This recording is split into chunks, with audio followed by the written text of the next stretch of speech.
আওয়ামী লীগ অন্যায় করেছে, আওয়ামী লীগের সদস্য অথবা আওয়ামী লীগ রাজনীতি করে, কোর্ট এটা জিজ্ঞেস করে আপনি আওয়ামী লীগের বিরুদ্ধে মামলা করলেন কেন? তো এই যে একটা ইহুদিবাদী একটা নীতি এইখানে এইখানে কার্যকর করা হচ্ছে, এইটা দেশ এবং জাতির জন্য একটা ভয়াবহ দুঃসংবাদ। পার্শ্ববর্তী দেশের ইন্ডিয়ার প্রভাবে করা হচ্ছে। এইখানে আমি মনে করি যে আমাদের যে কোনো সংস্কৃতির সাথে যে কোনো কালচার থাকতে পারে, বাট অবশ্যই মুসলিম কালচার সেখানে থাকতে হবে। আওয়ামী লীগ কোনো ইফতার পার্টি করলো না, ঢাকা বিশ্ববিদ্যালয় ইফতার পার্টি আপনি করতে দেবেন না কেন? কার আদেশে দিলেন না? ওয়াই? কি জন্য? তাদেরকে তো আপনি মানে হিন্দু হতে বলতে পারছেন না, যার জন্য ছাত্ররা ঠিকই জবাব দিছে, গণ ইফতারি প্রোগ্রাম করেছে। ফরাদ ভাই যেভাবে বললো, আমারও ছোট এইভাবে স্মৃতি রয়েছে। আমার গ্রামের বাড়ি পিরোজপুর জেলার পট্টাশী গ্রাম। সো আমি এই মুহূর্তে পিরোজপুর থেকে আপনাদের সাথে জয়েন করেছি। তো আমি যখন সুযোগ পাই আমার গ্রামের বাড়িতে আসি, তো আমাদের গ্রামের উল্টো দিকের গ্রামটা পুরোটাই হিন্দু অধিবাসী। তো এই স্বাধীনতা যুদ্ধের আগে থেকে বা যখন আমাদের সেন্স হয়েছে, দেখছি যে স্বাধীনতা যুদ্ধের সময় 200 হিন্দু ফ্যামিলিজ আমাদের বাড়িতে আশ্রয় নিয়েছিল। এই পিরোজপুর থেকে এর দক্ষিণে অনেক হিন্দু ফ্যামিলিজ। তো আমরা যখন বড় হলাম, স্বাধীনতা যুদ্ধে আমার বয়স ছিল এই 4 বছর, ওই যতটুকু ক্ষুদ্র যতটুকু সেন্স আছে ওইটুকু মনে আছে, 4 4.5 এরকম। তো এই বৈশাখ মাসে হিন্দুরা মেলা করত, আর এছাড়া বছরের বিভিন্ন সময় তারা কীর্তন অনুষ্ঠান করে। তো আমরা কখনই আমাদের ফ্যামিলি থেকে বাধা পাইনি ওই কীর্তনে যাওয়া অথবা মেলায় যাওয়া। তো আমাদের মায়েরা তো একটু ওই মুসলিম ওরিয়েন্টেড হইতো, তারা বাধা দিত না, কিন্তু ও মেলায় যাবা এরকম। তো এইটা আমাদের এই পরিবেশে আমরা বড় হয়েছি যে মেলাগুলা অর্গানাইজ করতো হিন্দুরা। এখন তো সেই মেলাও দেখি না।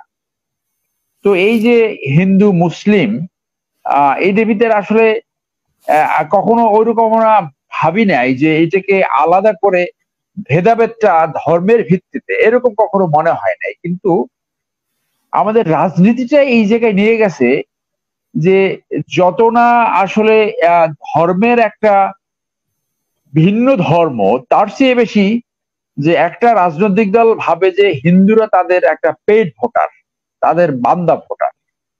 আবার অনেক হিন্দুরা আছে সেখান থেকে সরে যেতে চায় না, আমরা আওয়ামী লীগের বান্দা ভোটার না।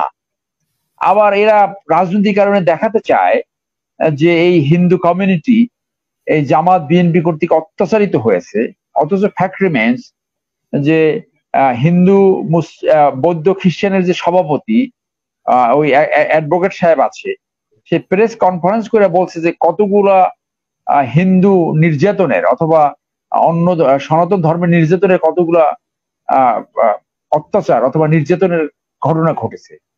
এই আমাদের পিরোজপুরের নাজিরপুরে একটা গ্রামের এই আওয়ামী লীগের শাসনামলে 21টা ফ্যামিলি ইন্ডিয়া পালিয়ে গেছে, সিম্পলি ওইখানের ইউনিয়ন আওয়ামী লীগের সভাপতি তার জমিগুলো দখল করবে সেই জন্য।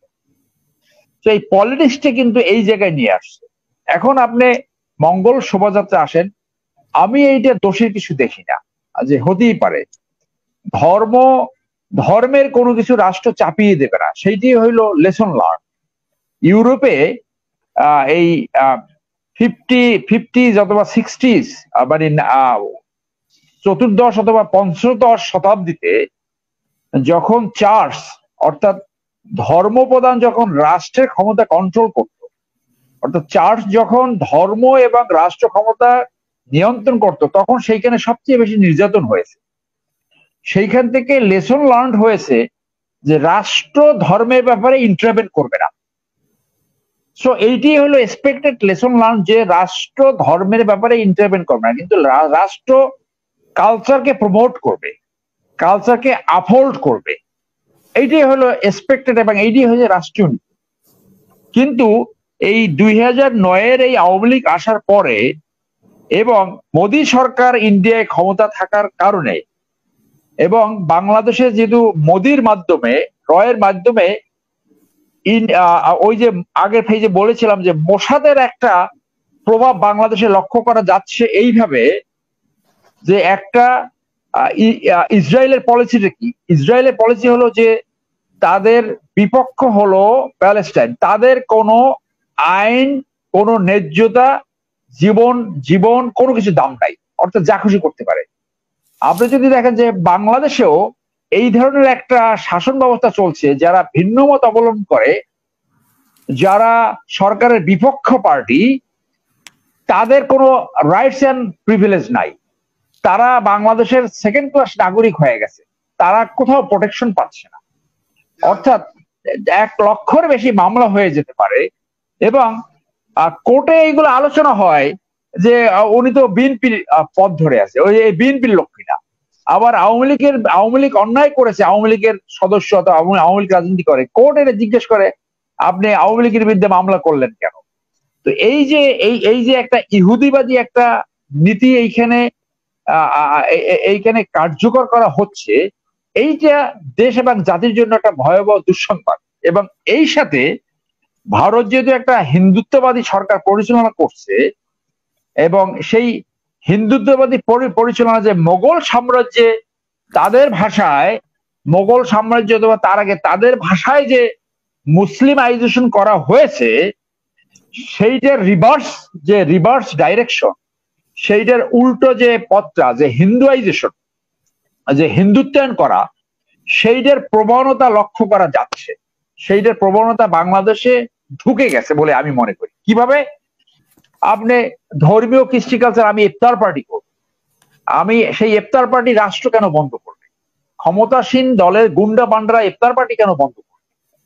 আচ্ছা, আপনি ইফতার করবেন না, সেটা আপনার ফাইন, কেউ যদি করতে চায় সেটা কিন্তু বাধা দেওয়ার অধিকার আপনার নাই।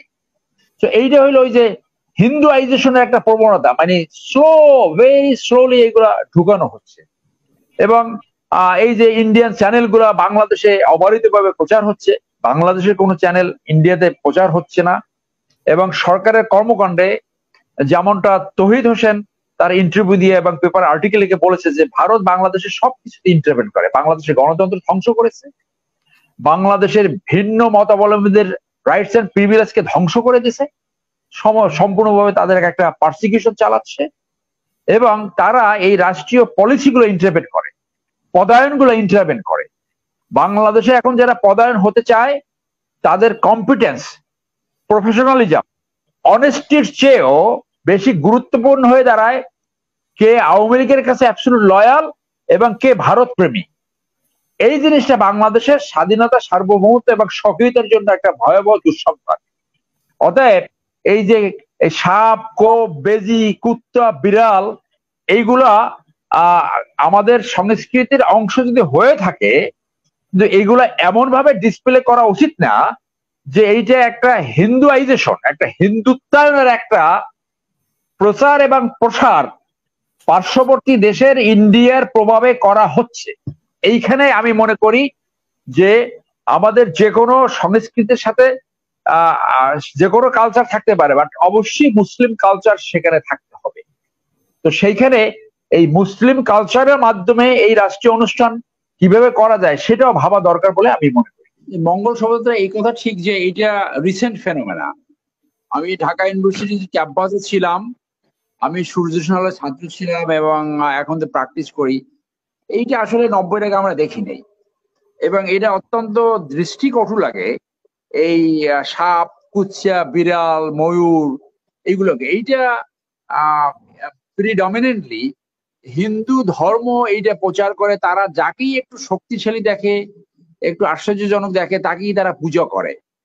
তো এইটা তো আমাদের মুসলিম ডমিনেটেড সোসাইটিতে এইটা অত্যন্ত দৃষ্টিকটু লাগে। এবং সেইটার সাথে ওই যে ইন্ডিয়ান পেনিট্রেশন, যে এইখানে হিন্দুয়াইজেশন করার যে একটা প্রক্রিয়া, আর সেইটা ডেলিবারেটলি শুরু হয়েছে বলে আমি মনে করি। এবং এইটার সাথে বাংলাদেশি মুসলমানরা আমি মনে করি না অতটা অ্যাটাচড ফিল করে।